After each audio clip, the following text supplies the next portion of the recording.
നെടുങ്കണ്ടം തൂക്കുപാലം മേഖലകളിൽ നിർത്തിയിട്ടിരുന്ന വാഹനങ്ങൾ ഒലിച്ചുപോയി. സ്കൂട്ടറും കാറുമാണ് ഒലിച്ചുപോയത്.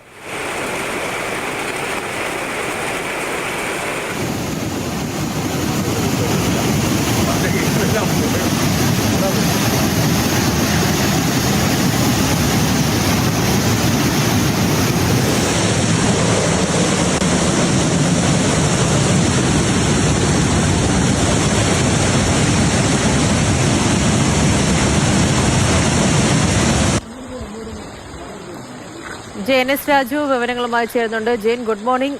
ഇടുക്കി ജില്ലയിൽ പൊതുവെയുള്ള മഴയുടെ സാഹചര്യം തുടക്കത്തിൽ നിതിൻ പറയുന്നുണ്ടായിരുന്നത്. നെടുങ്കണ്ടം തൂക്കുപാലം മേഖലയിൽ നിന്നുള്ള കൂടുതൽ ദൃശ്യങ്ങളാണ്. വാഹനങ്ങൾ ഉൾപ്പെടെ ഒലിച്ചു പോകുന്നു.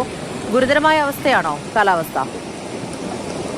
പൂജ, ഏതാണ്ടൊരു പ്രളയ സമാനമായിട്ടുള്ള ഒരു സാഹചര്യമാണ് കഴിഞ്ഞ മണിക്കൂറുകളിൽ നെടുങ്കണ്ടം മേഖലയിൽ ഉണ്ടായിരുന്നത്. പ്രത്യേകിച്ച് പാലഗ്രാം, പാറക്കടവ് ഉൾപ്പെടെയുള്ള മേഖലകളിൽ, കല്ലാർ ഉൾപ്പെടെയുള്ള മേഖലകളിൽ കഴിഞ്ഞ രാത്രി ശക്തമായ മഴയായിരുന്നു. ഏതാണ്ട് മണിക്കൂറുകൾ നീണ്ടു നിൽക്കുന്ന മഴയാണ് കഴിഞ്ഞ മണിക്കൂറുകളിൽ പെയ്തത്. പ്രദേശത്ത് എവിടെയോ ഉരുൾപൊട്ടിയതായി പ്രദേശവാസികൾ സംശയിക്കുന്നുണ്ട്. പക്ഷെ നമുക്കൊരു സ്ഥിരീകരണം ഈ കാര്യത്തിൽ ലഭിച്ചിട്ടില്ല. പാറക്കടവിലാണ് ഇരുചക്ര വാഹനം കനത്ത നീരൊഴുക്കിൽ ഒഴുകിപ്പോയത്. അതോടൊപ്പം തന്നെ ഒരു കാറും ഒഴുകിപ്പോയിട്ടുണ്ട്. പല സ്ഥലത്തും വാഹനങ്ങൾ നിർത്തിയിട്ട് വാഹനങ്ങൾക്ക് ചുറ്റും വെള്ളം കെട്ടി നിൽക്കുകയാണ്. കല്ലാർ ഡാമിന്റെ 4 ഷട്ടറുകളും ഉയർത്തിയിട്ടുണ്ട്. നിരവധി വീടുകളിൽ വെള്ളം കയറിയിട്ടുണ്ട്. കല്ലാർ ഡാമിന്റെ 4 ഷട്ടറുകളും ഉയർത്തിയിട്ട് ഇതിനു മുമ്പ് 2018 പ്രളയ സമയത്തായിരുന്നു.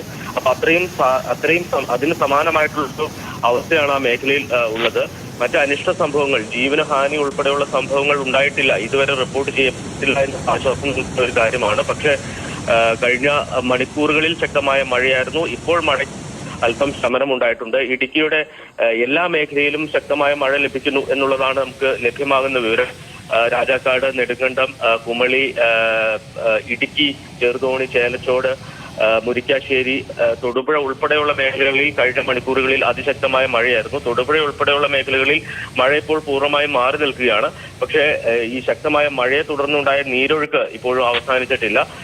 ഏറ്റവും ആശങ്കപ്പെടുത്തുന്നത് വരും ദിവസങ്ങളിലും ശക്തമായ മഴയ്ക്ക് സാധ്യതയുണ്ട് എന്ന മുന്നറിയിപ്പാണ്.